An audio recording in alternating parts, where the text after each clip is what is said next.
the media community, Gambian politics has entered a new phase. And there is need to help the people to understand the new architecture which is evolving. It was our intention not to issue any statement on the elections that took place regarding Nyamina West and Kerjarga Ward, precisely because we did not participate in these two elections. But we have been dragged into making a comment on that rather than preparing ourselves to help the people to understand the new phase that Gambians must understand by virtue of a track which is in circulation indicating that the Secretary General of PDOIS had issued a statement giving support for what happened and taking sides on what happened. Because if you say somebody had issued a statement congratulating any person, it means that you are actually taking sides on what actually happened. So that is fake news. And whoever had issued that statement should withdraw it with an apology. It is fake news. The Secretary General of PDOIS has not issued any statement before or after the two by-elections. Notwithstanding, because we have been dragged into it, it is important for the community to understand our position, and by extension, the political architecture of the Gambia. We see elections as a base of determining representation. Presidential election, National Assembly election, council elections. A party participates to be able to take over the presidency or control of the National Assembly or the councils to be able to serve the people based on its program. We participated as a coalition in the presidential elections. We participated as a party in the National Assembly elections. We participated as a party in the council elections. We did not participate in the National Assembly election for Nyamina West in 2017. But we participated in the Kerjarga Ward election in 2018. And the Doi candidate had third position. Now we have the possibility of analyzing why we did not participate in the recent by-election. To us, a by-election comes when a seat becomes vacant, but it is a seat that had already been occupied by a particular candidate of a party who won in a particular contest. So by obligation, if that seat becomes vacant, the party whose candidate occupied the seat must participate, unless the party wants to cede the ground that it controlled. So there is absolutely no doubt that we expected GDC to participate in both the Nyamina West elections as well as the Kerjarga Ward election. For the other parties, in a by-election, you have the choice of testing your political weight.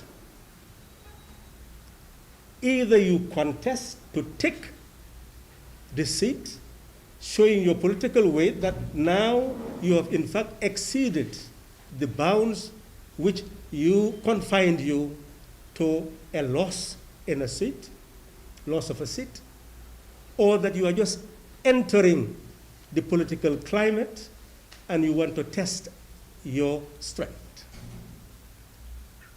For us, contesting a seat that was controlled by another party,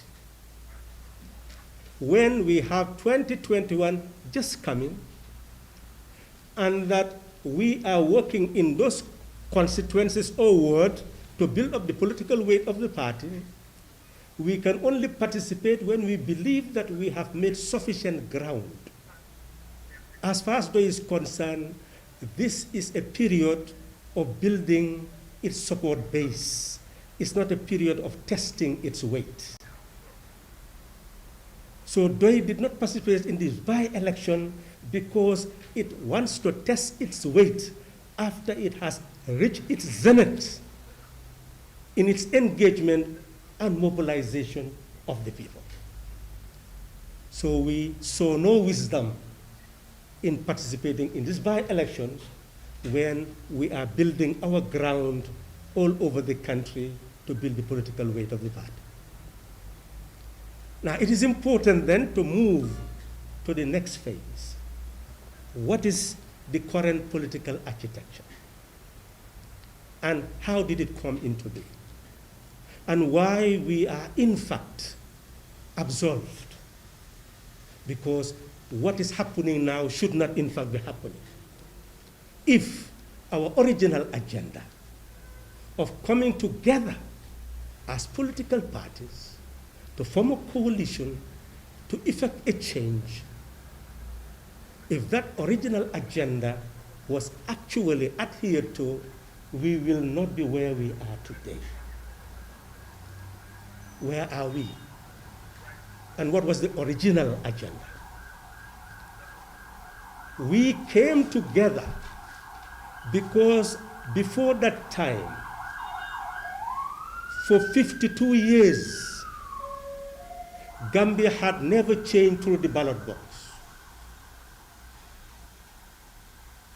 So we agreed that we were going to come together in order to make that possible for Gambia, for the first time in its history, to effect change through the ballot box. But that change was to build genuine democracy.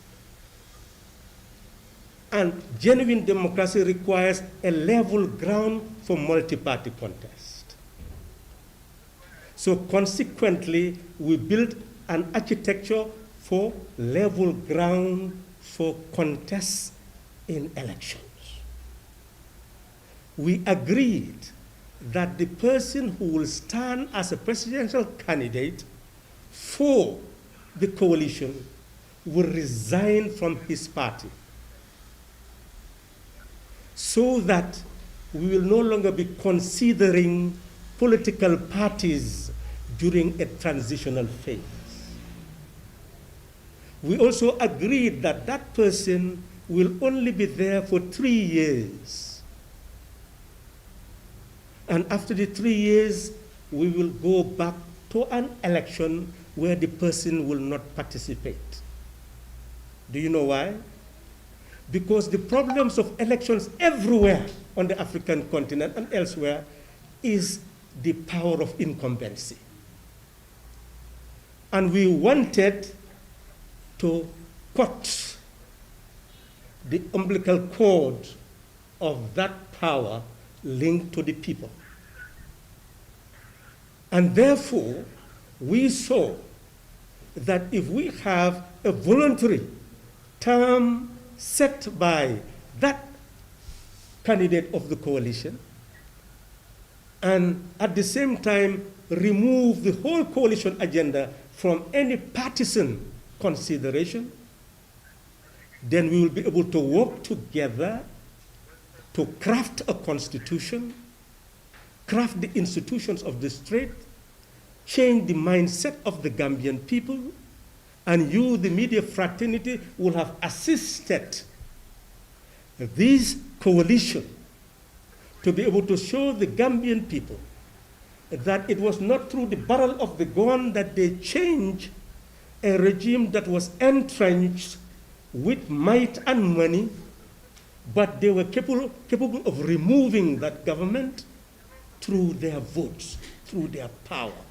So it means that during the 3-year term, the media fraternity would have, and sorority, to be more gender sensitive, we would have really worked together to work on the mindset of the Gambian people, for each Gambian to become a sovereign Gambian who will not in any way be subject to any intimidation or inducement, but will treasure his or her sovereignty and will not allow anybody to trample on it.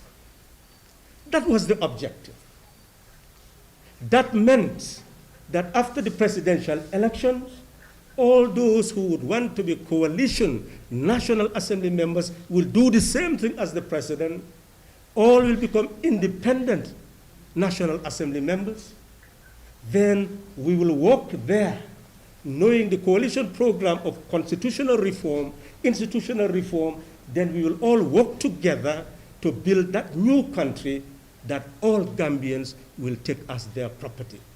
All Gambians will be proud to own. That was the agenda. And if that had happened, we'll not be talking about incumbency and its power. But that agenda was derailed. From the very beginning, they claimed that the president should move to what is a constitutional mandate. Yes, it's a constitutional mandate. That when a person is elected, you are elected for a 5-year term.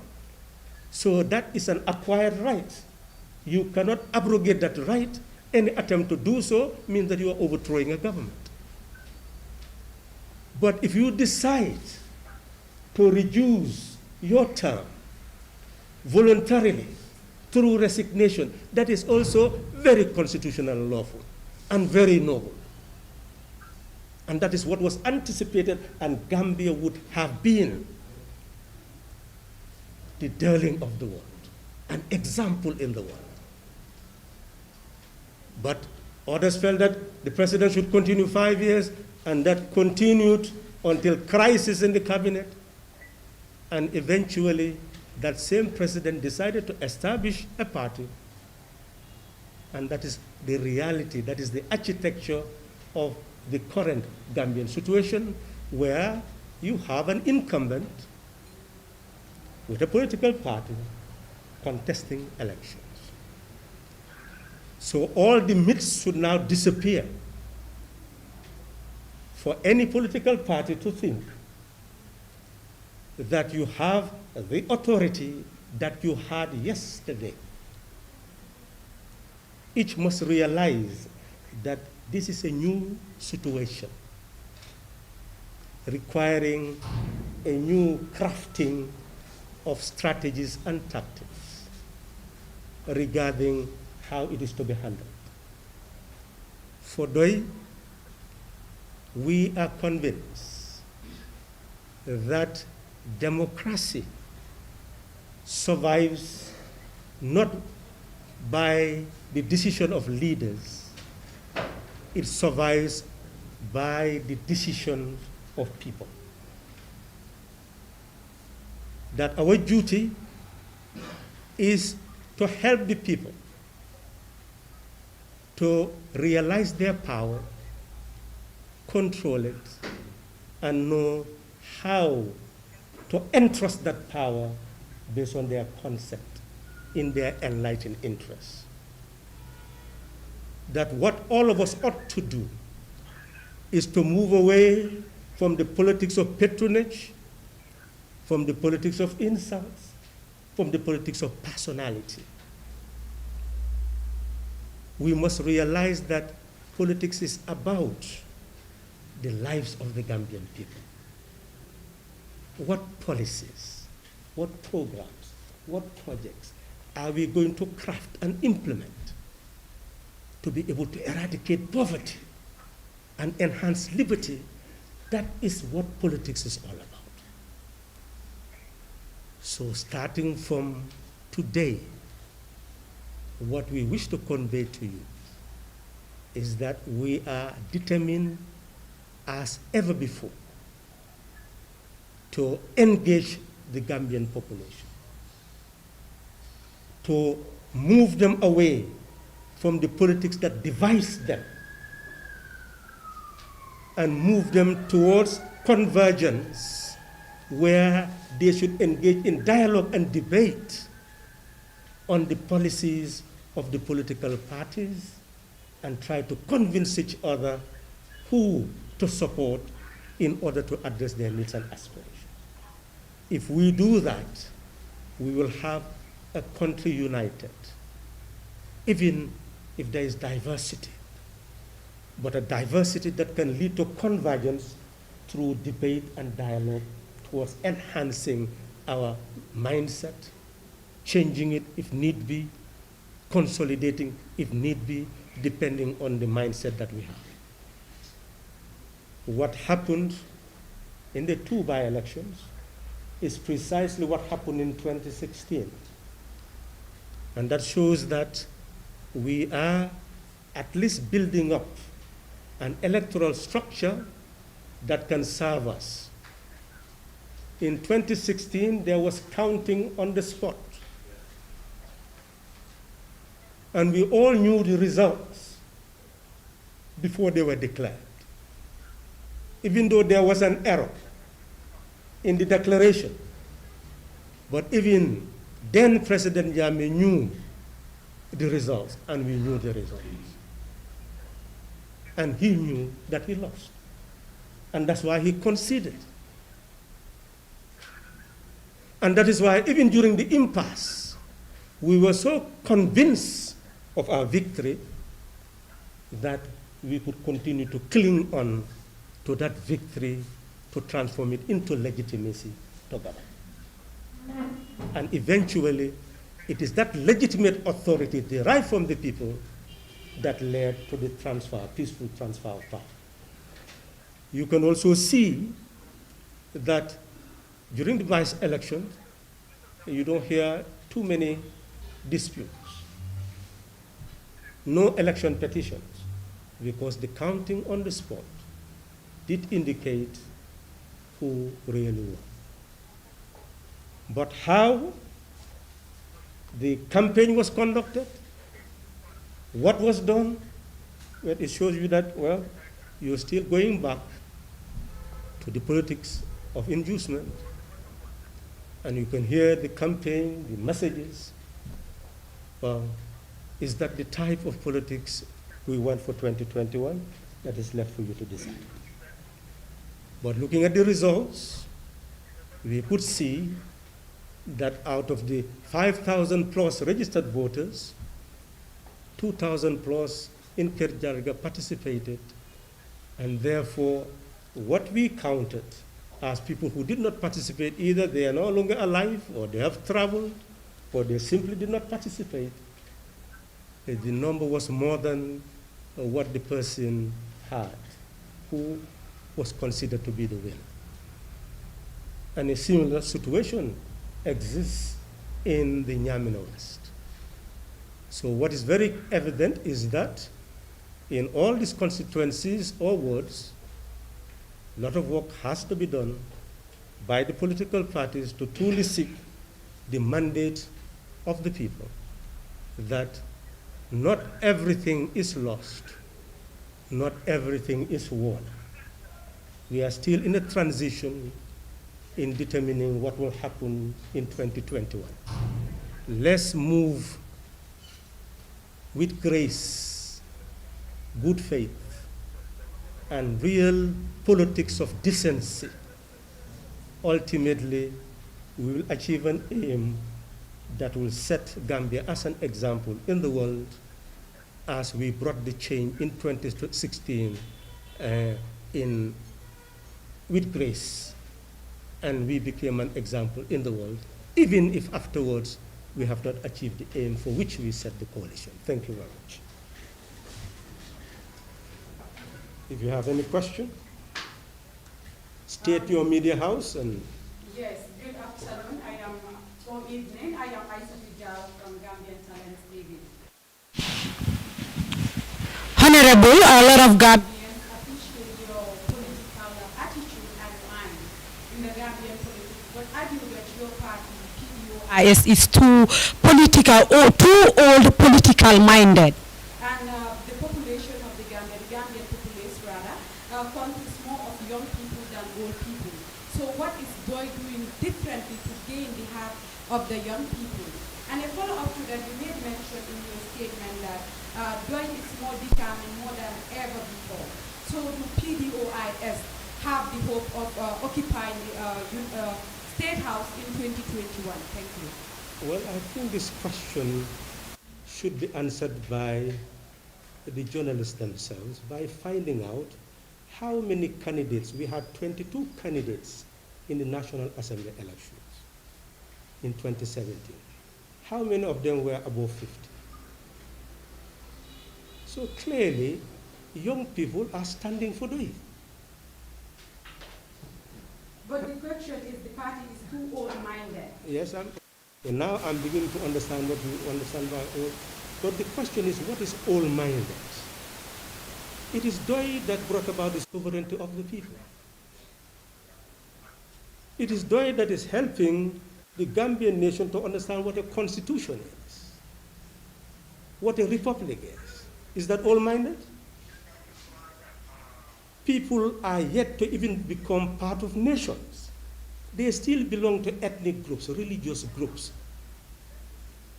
It is DOI that is saying that we should be equal in sovereignty, irrespective of our religion, our ethno-linguistic group, our gender, that we are all equal in sovereignty. And it is that authority that we have that should determine our manner of government. Is that all-minded? Which party has educated the nation to develop those concepts? It is DOI that is actually emphasizing that we have our farmers, we have young people coming out of GTTI, we have many of these women selling at the markets, but who is giving them support? DOI is saying, instead of taking that farm in Kafuta for a foreign farm to come and take the land and employ our women, and they work from sun up to sundown, and then they pay them pittance. DOI is saying no to that. Is that all-minded?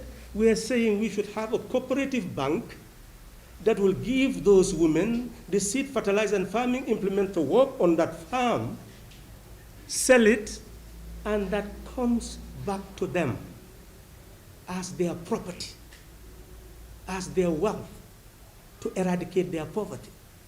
Is that all-minded? We are saying that student coming from GTTI can be brought together so that when those people who are given fertilizers, farming implements by cooperative banks, when they are to dispose of their coups, those people will be able to have milling machines to be able to process the coups. Is that all-minded? That those people who will be able to buy that, whether it's the rice that is processed, whether it's coups that is processed, those who will be buying it, selling it at the market, will also get loans from the cooperative bank to be able to buy it so that they'll be able to sell. And you build a whole chain of producers, those who are processing and those who are marketing endlessly until you can produce 4 billion, 4,000 million. We are importing in terms of rice 4,000 million that we can produce for ourselves, and 4 billion will be here in the Gambian economy. Is that all-minded? So what is important as young people is to begin to identify those people who have misled the African continent for 5 decades. People with half-baked education who never did any research, have no intention in knowing what our countries need, who continue to mislead people with statements that they cannot defend. And young people will be very foolhardy if they allow such people to continue to mislead them when all the knowledge is in your hands. We have always said, anybody who challenges Doy's way of thinking, bring him so that we have the debate before you, and that is the challenge to you media representatives, that anybody who says that in your media house, say that we will arrange a debate between you and the Doi people so that you can clarify matters to us. So essentially, we can go on, but we don't want the whole press conference to be just based on that issue. So do you have the time frame of 2021? It is not about hope. It is about the work that we have done to build coalitions. In 2006, we are the ones who worked to build the NAT coalition. And during those by-elections during that era, 6 by-elections, NAT won 4 by-elections. And possibly we could have taken over the country if others did not depart from NAT. 2011, we tried to build the United Front. Others did not join in, but look at the results in 2011. We had the coalition of UDP joined by PPP and GMC, and they had 17% of the votes. We built the United Front. We wanted all to come in. We did not even participate in the presidency. We said whoever they selected, we will support. And NRP came, GPDP came, and that was another coalition, and they had 11% of the votes. So you can see that we were helping to build the strength of the opposition. And 2016, we worked to build the coalition, and what happened? we changed over the country. So therefore, everything that DOI has been in, people can see progress. So we know that 2021, there will be progress. There is no doubt about it. What the outcome is going to be determined by the Gambian people. But we will do our maximum to ensure that the progress we have achieved up to 2016 will continue.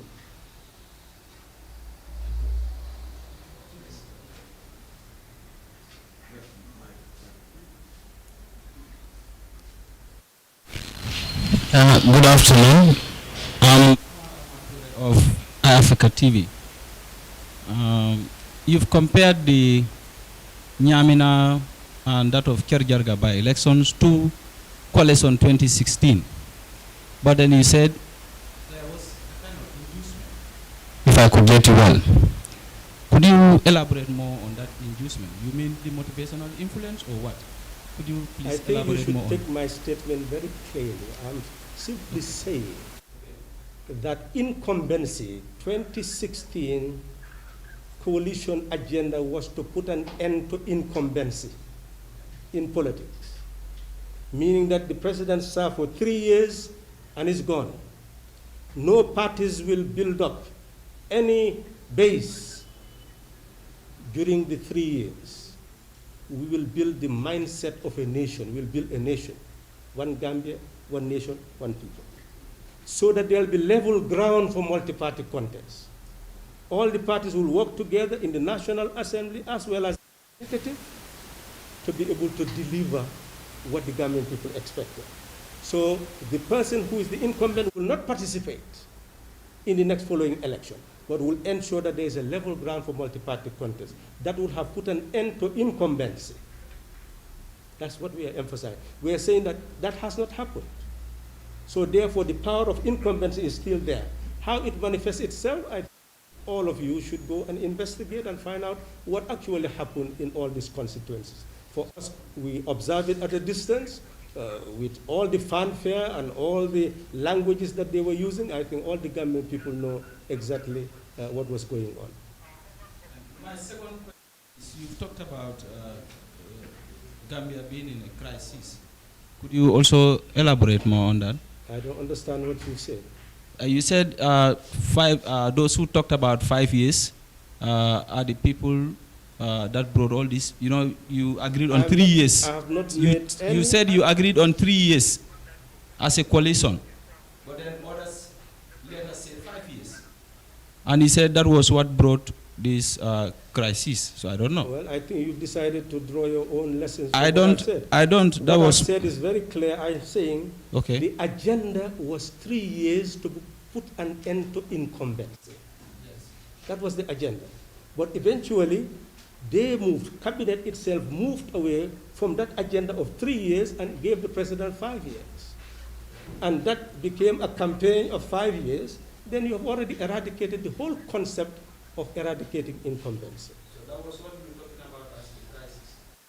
I have not mentioned a crisis. I simply said, I don't know, maybe you can go and listen to the tapes again. Okay. I don't think any word like crisis came in my whole presentation. What I have said is very simple, that the architect of the coalition, those who really built this coalition, had one fundamental objective: to free Gambia from the politics of incumbency so that there can be level ground for multi-party contest. And maybe some did not understand it as that way. You ask them, but we are speaking as though that when we went into this coalition, the whole objective was to put an end to the politics of incumbency so that we can have a level ground for multi-party contest. I said that that has not happened. Okay. And now you are still left with the politics of incumbency. Okay. Thank you. You are still left with the politics of incumbency. That is, the might of the executive is still operating in the political architecture of the Gambia. Okay. Thank you. I am Suleiman Wong from the Voice Newspaper. Halifa Sallah, you have been always talking about empowering the young people, and you have been leading, you have been becoming the presidential candidate for DOI for a while now, and then we have election in 2021. Are you willing to contest in the 2021 presidential election under DOI? Well, have I ever contested for DOI in elections? Are you willing to contest? Yes, I'm asking you. You start with a statement. You said that I've been contesting for a while. I've never contested for DOI in presidential elections. I was selected to contest in 2016, and of course, I invited all the presidential candidates at Kairaba in order for us to build a coalition, because it was very clear that singly we would not have been able to defeat the incumbent. So I've never stood as a presidential election for DOI. And clearly, if I am selected for 2021, I will contest for DOI. Is that an answer? Yes. Honorable Sallah, I am Kemes Ansani. You argue that your agenda was to have an independent National Assembly that will promote the agenda of the coalition 2016 by working with the executive to make sure that the agenda of the coalition is achieved. But many argue that if we have an independent National Assembly, we will be in a scenario where we are the people that are supporting the president will all link to whatever the president said. They will support the idea. And many have argued that this has never happened in anywhere where you have a National Assembly consists of independent National Assembly members. It's rather by political parties. What will you say to critics that are saying that that agenda has never happened in anywhere where you will have a independent National Assembly? Well, it is now very easy to engage in such debates.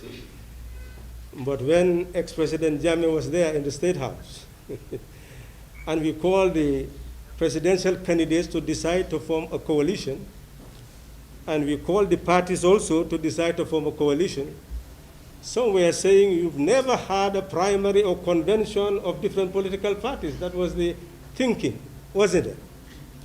Some felt that this was not even possible. It's not feasible. We are wasting our times. Go back to your Facebooks, etc., and you see what they were saying to Halifa Sallah at that time. They said it was not possible. What they said was impossible became possible. And what became possible is a person resigning from his party and standing as an independent presidential candidate and won.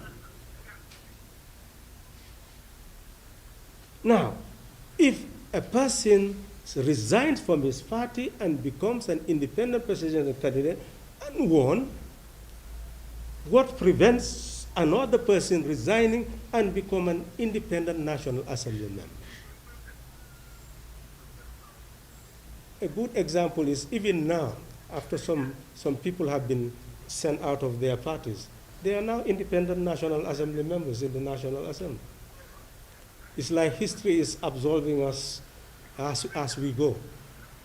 As some content, then developments takes place that really shows that we are correct. Development takes place that shows that we are correct.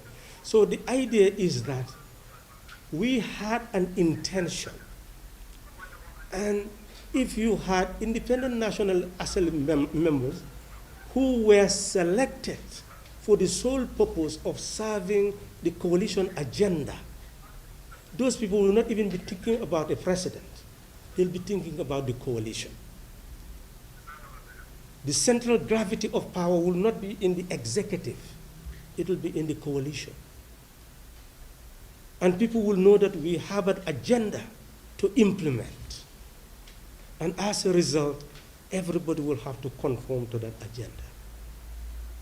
Those who are following National Assembly proceedings, you can see that in many instances, yes, sometimes you have partisan consideration, but in most instances, you can see that we are together on what is right, despite the partisan differences. So I think those are just academic issues that people wish to raise, and it's good that they continue raising them. It makes good academic discussion. But the reality is, we were faced with a life and death situation in 2016. And that life and death situation had to be addressed, and all of us conformed to what was demanded by times and circumstances to address it. Yeah, my second question is going to be regarding the election, as you are the chairman of the inter-party committee, and I have gone through the memorandum of understanding that you political parties have signed to agree that, you know, the message that people will be using during their campaign should be a decent message. But we have seen audios during the campaign that other political parties were, one can say, using abusive language or castigating each other during their political rallies. And you, as the chairperson of the inter-party committee, what will this committee do to remedy those situations in the next 2021 election as it is looming? If the trend continue, you know, it's very, you know, we might be faced with crisis if they continue to use those abusive languages. Yes, I'm sure the inter-party committee, when they meet and have their press conference, you'll be able to ask that question. You know, this is the Secretary General of DOI speaking, and clearly you, the journalist, should in fact capture all those sayings and put it in the public space, and those are the facts that one could gather to be able to draw lessons. And I'm sure that when the time comes, those issues will become the issues to be addressed by the inter-party committee.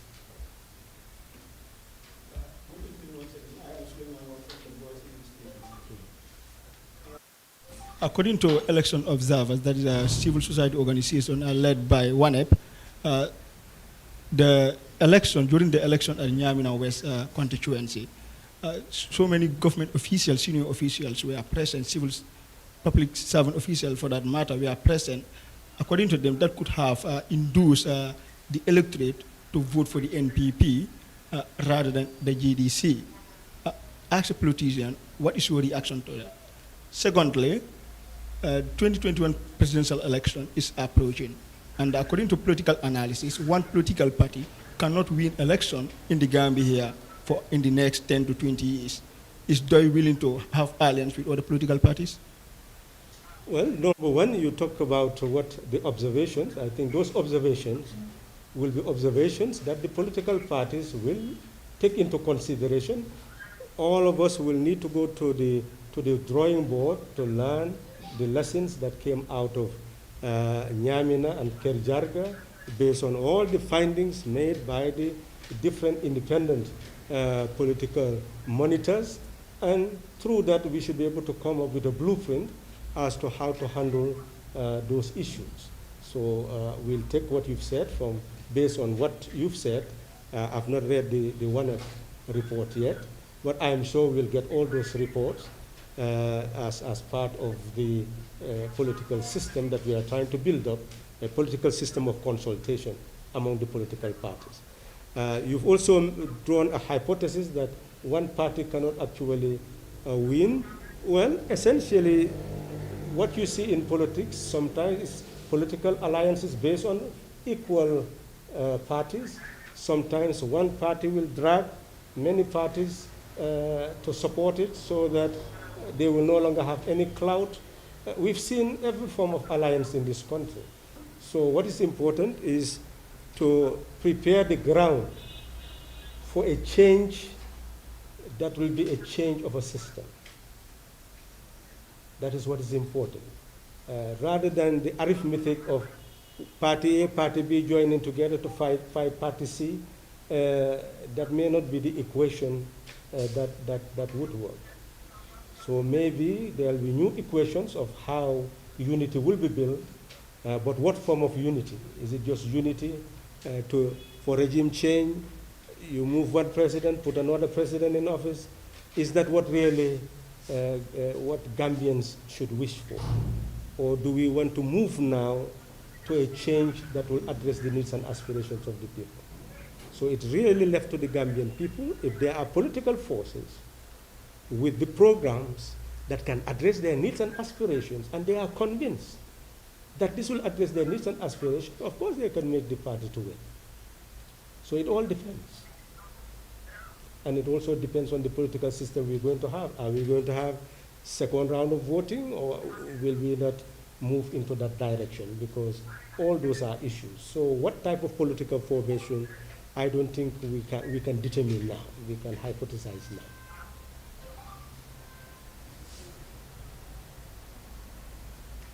There's no question to ask your opinion in regards to actually what we have been observing right now is voter apathy. You know, if you go through the history since from the mayoral election, you compare the amount of registered voters and the amount of people that normally turns out to vote. If you compare, you find out that those who refuse or sit down at their homes, or they are either not alive or they travel, you know, whether there is a study that has been done to examine actually why people are not voting from the mayoral election to the council election and this recent by-election, both Nyamina West and Kergyaga Ward, the people that didn't vote is more than the amount of people that vote compared to the voter registration in those constituencies. Could political parties investigate to know what is the reason behind this so that we can address it? Because voter apathy might definitely give somebody that is not the wish and the aspiration of the majority of the Gambian people to be the incumbent or to be the president of the country. What steps will PDOIs as a political party take to address this situation? Well, I think I've mentioned that these are issues that we are interested in. We are on the ground studying and seeing why people vote, how they are voting. And I'm sure you will bear in mind that since the elections of 2016, there has never been registration of voters. So it means that all those people who became 18 since 2016 did not have even opportunity to vote. How many are they? So really, what we are saying is that the current political reality cannot be fully understood by the results of Nyamina and Kirjarga. Gambia is more complex than those results, and the future will be determined not by the nature of those results, but by the nature of who the Gambian becomes in the next 9 months, in the next 1 year of our existence.